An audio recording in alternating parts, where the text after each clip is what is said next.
Hello there, my name is Levon Krotz. I'm a police officer here in the city of Kingman, and I'm also taking college classes over at Hutchinson Community College.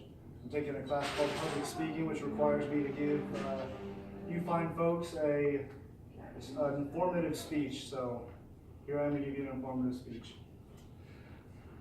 Evidence is a vital part of what I do as a police officer, and evidence has been around since the beginning of civilization. Just the techniques that enforcement officers have used throughout the generations has changed significantly. Even though police officers are not in charge of determining who's guilty, it's always nice to see a victim get the justice that they deserve. As I stated before, for the past year and a half, I've been a police officer here in the city of Kingman. I know Hollywood portrays evidence collection as just a 30-minute to an hour-long session, which is definitely not the case. There's a significant amount of time that passes from the time police officers collect evidence to the time they send it to the laboratory to the time they get the results back.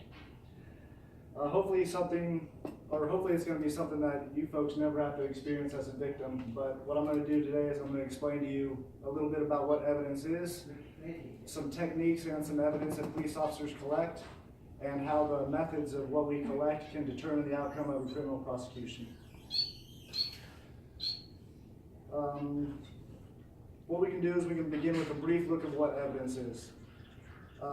Evidence has been used to convict criminals since the dawn of time, and our techniques have improved significantly since then. Since 1892, law enforcement has been using fingerprints to identify criminals due to their unique characteristics, because every individual has a unique fingerprint. There are three types of fingerprints. You have loops, whorls, and arches. These are the three distinctive pieces that determine the outcome of the fingerprints. Key identifiers for a fingerprint, there's called bifurcation. Delta is where three lines join. A core, it defines the center of a whorl or the peak of an arch. And a ridge, which shows where the line ends. DNA evidence is also another method that police officers use to determine an individual's guilt. And it can be collected in skin cells, blood, mucus, or any other bodily fluids. That's been being used since about the 1960s. And there are several cold cases that have been solved because officers had the foresight to go and collect that evidence prior to the technology even being developed to process it and find the link to the criminal. Now that I've given you a brief overview of what evidence is, I'm going to go into some collection methods that enforcement officers use. According to the Kansas Bureau of Investigation Crime Scene and Evidence Manual, published by Carla J. Stovall, who's an attorney general, in 1998, it says evidence can be in several different forms, everything from fingerprints to photographs. There's a very precise way to take photographs and to collect evidence, whether it be taking photographs of a body, which will become evidence. These procedures are implemented to ensure the fidelity of the evidence and to ensure that the evidence is as pure and unmolested as possible. Some of the methods we use to collect forensics evidence is video, photographs, shoe and tire impressions. Even witness statements can be considered evidence. We do crime scene reconstructions, scale models, and confessions. Fingerprint and DNA that are sent to the KBI labs for analysis with known samples of the suspect's fingerprints is how we determine the outcome of that. Fingerprints are usually one of the first things that law enforcement officers look for at a crime scene. There's many different fingerprint powders. We have magnetic, we have different colors that'll work with whatever substance we're pulling the fingerprints off of. Once these prints have been lifted, how we do it is we'll dust it and we'll put tape over it, peel the tape back, and it'll show the fingerprint with the magnetic fingerprint powder, and then we'll place it on a piece of paper. And we'll send that to the KBI laboratories with known sets of prints. And they'll run those prints through a computer system, which will have all the prints of known criminals inside the entire United States. DNA is collected through many different channels as well. Suspects can be asked to give a blood sample, or we can even do a mouth swab. Those are the two most common forms that we use to collect DNA samples from criminals.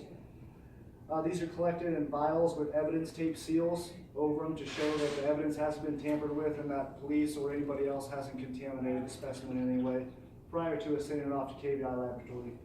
Usually whenever we send it off to the KBI laboratory, and KBI stands for the Kansas Bureau of Investigation, it can take up to 6 months to a year to get those results back. So it can be kind of a slow process. Size of the evidence doesn't matter. We've taken vehicles. There's even been cases where people have taken houses as evidence.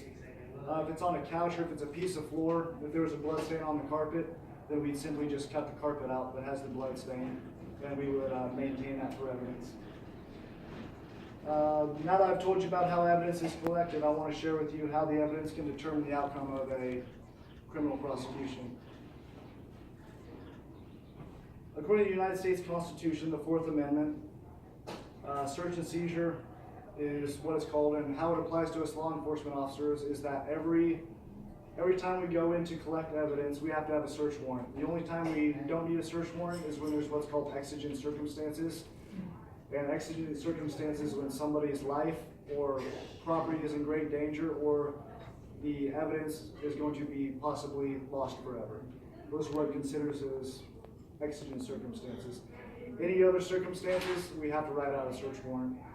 The most sacred type of evidence anybody can have on their in their possession is bodily fluids. So even drawing blood, if they do not consent, we have to get a search warrant to take their blood. Evidence that we don't collect correctly falls under what is called fruit of the poisonous tree and is inadmissible in court. So if we don't follow our procedure and the evidence we collect is tainted, then it's no use in court. So we can't use it, and most likely the criminal will walk free. So in conclusion, today I provide you with information about what evidence is, how it is collected, and how evidence can determine the outcome of a criminal prosecution. Should you ever be asked about why cops can't just grab somebody, throw them in jail, and throw away the key, now you understand why. It's our job to prove somebody guilty. It's not their job to prove their innocence. So I ask if you ever hear anybody say, well, why can't they just grab and throw away the key? Hopefully now you'll be able to take a minute to explain to them there is a process that takes. And it's a little more involved than just tossing someone in a jail cell. We all want criminals locked up, but we must do it the ethical and morally acceptable way. Thank you.